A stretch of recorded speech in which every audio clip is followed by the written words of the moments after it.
యాదాద్రి భువనగిరి జిల్లా నారాయణపురం మండలంలోని రాచకొండలో గల సరళ మైసమ్మ దేవాలయ ప్రాంగణంలోని సర్వే నెంబర్ 85/1లోని ప్రభుత్వ భూమిలో తాము వేసుకున్న గుడిసెలను సరళ మైసమ్మ దేవాలయం చైర్మన్ నిర్దాక్షిణ్యంగా కూల్చి తమ ఉపాధిని దెబ్బతీస్తున్నాడని మండలంలోని అల్లాపురం తుంబాయి తాండ గ్రామాలకు చెందిన ఎస్సీ, ఎస్టీ, బీసీ సామాజిక తరగతులకు చెందిన బాధితులు ఆవేదన వ్యక్తం చేస్తున్నారు. ఎలాంటి ఉపాధి లేని 50 మంది నిరుపేదలను సరళ మైసమ్మ దేవాలయ ప్రాంగణంలోని రోడ్ల పక్కన గుడిసెలు నిర్మించుకొని సందర్శనకు వచ్చిన భక్తులకు జొన్న రొట్టెలు, వివిధ రకాల వంటలు వండిస్తూ వారిచ్చినంత తీసుకుంటూ గత 10 నుండి 15 సంవత్సరాల నుంచి ఉపాధి పొందుతున్నామంటున్నారు. తమ గుడిసెలు కూల్చకుండా చూడాలని మీడియా ద్వారా వేడుకుంటున్నారు. గుడి చైర్మన్, పాలకవర్గ సభ్యులు తమ గుడిసెలను రాత్రి సమయంలో నిర్దాక్షిణ్యంగా కూల్చివేయటం చేస్తున్నారని ఆరోపించారు. సర్వే నెంబర్ 85/1లో 10 ఎకరాల ప్రభుత్వం మిగులు భూమి ఉండగా పరిసర ప్రాంత రైతులు అట్టి భూమిని కబ్జా చేసి పెద్ద పెద్ద రేకుల షెడ్లు నిర్మించుకొని అద్దెకిస్తున్నారని ఆరోపించారు. గుడి చైర్మన్, పాలకవర్గ సభ్యులు, అధికారులు కబ్జాదారుల జోలికి వెళ్లకుండా తమ కుటుంబాలను పోషించుకునేందుకు నిర్మించుకున్న గుడిసెలను కూల్చివేయటం సరికాదన్నారు. ఈరోజు శ్రీ సరళ మైసమ్మ అమ్మవారి దయ వల్ల మేము దాదాపు 2006 నుంచి ఇక్కడ గుడి నిర్మాణం చేయబడింది. అందులో భాగంగా ఇక్కడున్న రైతులు కొంతమంది పేదవాళ్ళు గుడిసె చేసుకొని వంటలు చేసుకుంటూ జీవనార్థం కలుపుకుంటూ ఉంటారు. మరి కట్టెలు, పిడికలు అమ్ముకుంటూ అమ్మవారి దయ వల్ల ఆమె ఇంకా ఆశీర్వాదంతో ఇక్కడ ఉన్న అమ్మవారి ప్రాంగణంలో చాలామంది భక్తులు. కావున మాకు ఇక్కడి నుంచి గుడి కమిటీ వాళ్ళు ఇక్కడి నుంచి మీరు వెళ్ళిపోయి పక్క కట్టుకోరని వాళ్ళు ఒక సూచన చేస్తారు. కానీ మాకేమనిపిస్తుంది అంటే మరి అక్కడ కిందికి పోవాలంటే మరి కిందనేమో ఫారెస్ట్ వాళ్ళు, లెఫ్ట్ సైడ్ ఫారెస్ట్ వాళ్ళు రాణిస్తలేరు. మరి రైట్ సైడ్ ఉన్న 85/1 నెంబర్లో అది ప్రభుత్వ భూమి ఒక 10 ఎకరాలు ఉంది. మరి దాంట్లో మేము వేసుకుంటాం జుట్టుకో 2 ఎకరాలు మాకు ఇస్తే, ఒక మొత్తం కలిపి ఒక 2 ఎకరాలు ఇస్తే జుట్టుకో గుడిసె వేసుకొని మేము అక్కడ జీవనార్థం కలుపుకుంటామంటే అక్కడనే పట్టదారుల నుండి మేము ఆనా నుంచి కబ్జాలో ఉన్నాం, మేము అక్కడ రానియము, మీరు ఎక్కడైనా వేసుకొని పక్క కానీ మా దాంట్లో రానియమని ఆలాన బట్టి మరి లోపలి వచ్చే భక్తులకు ఈ చిన్న అమ్మవారి దగ్గరికి పోయి బండ్లకు పూజ పోవాలంటే ఇక్కడ రోడ్డు కట్ చేసిరు. దాంతో పాటుగా కింద కూడా ఒక బండి పార్కింగ్ కూడా కింద కూడా బండ్లు కట్ చేస్తారు. అదేవిధంగా ఇక్కడ కింద పైకి రోడ్డు పంపిస్తారు.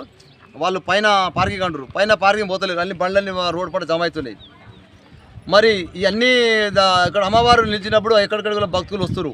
మరి వస్తేందుకు ఇక్కడ వస్తే భక్తులు వాళ్ళకు మంచిగా సంతోషం ఉండాలని వాళ్ళకు వంటలు, ఆహారాలు అందరూ ఇక్కడ అందిస్తున్నాం. కాబట్టి అందరం మేము కూడా మాకు సంతోషం ఉందని కొంతమంది అంటారు.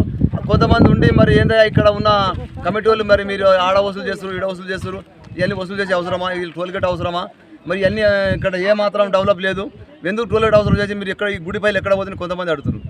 సరే మేము ఏదేమైనా సరే కానీ మాకైనా ఇక్కడ ఉండవలసింది మాకేమంటే ఇక్కడ మేము లోకల్ గ్రామ ప్రజలం, మాకు కావాల్సింది ఇక్కడ మాకు జుట్టుకో గుడిసె వేసుకొని ఇక్కడ ఉన్న పేదవాళ్ళం అందరం ఇక్కడనే గుడిసె వేసుకొని ఇక్కడనే ఉండి వంటలు చేసుకుంటాం. వస్తే వాళ్ళకు కొద్దిగా మేము వండి పెట్టేందుకు మేము కొద్దిగా మా జీవనార్థం అనుకుంటాం. మేము ఇక్కడ బతకాలని అనుకుంటున్నాం, మేము ఇక్కడే ఉండాలనుకుంటున్నాం, మేము ఎక్కడ కూడా పోము.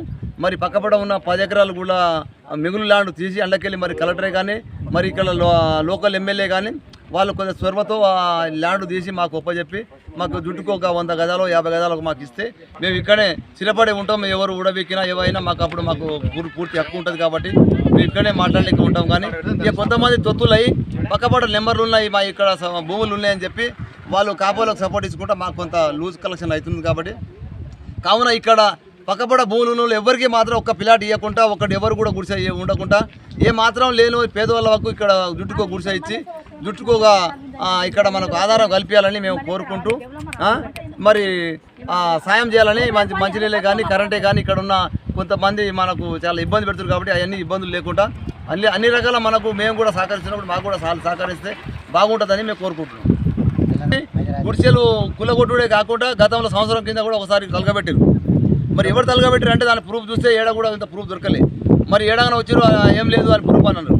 మరి వాళ్ళు అంతా పచ్చితో కొనుక్కొని మరి మీడియా వాళ్ళకు కొనుక్కుంటారా లేకుండా మరి ఎవరి పోలీసు వాళ్ళకు వాళ్ళు మేనేజ్ చేసుకుంటారో వాళ్ళు ఇష్టానుసారంగా చేస్తున్నారు వాళ్ళు. మరి అది కరెక్ట్ కాదు. మరి ఇక్కడ వచ్చేసి అమ్మవారు సరళ మైసమ్మ అమ్మవారు తుంబాయిట్లాండ రెవెన్యూలో రాచకొండ రెవెన్యూలో ఉంటుంది. మరి అక్కడ బోర్డు ఏమో అల్లాపురం బోర్డు పెట్టుకొని మన చౌడుపురం మండలం పెట్టుకున్నారు. మరి రెవెన్యూ వచ్చేసి ఒక దిక్కు ఉంటుంది, బోర్డు మరి పేరు ఒక దిక్కు ఉంటుందా? మరి ఏదైనా గొడవలు అయినప్పుడు వచ్చేది ఎవరు? నారాపురం పోలు వస్తారు.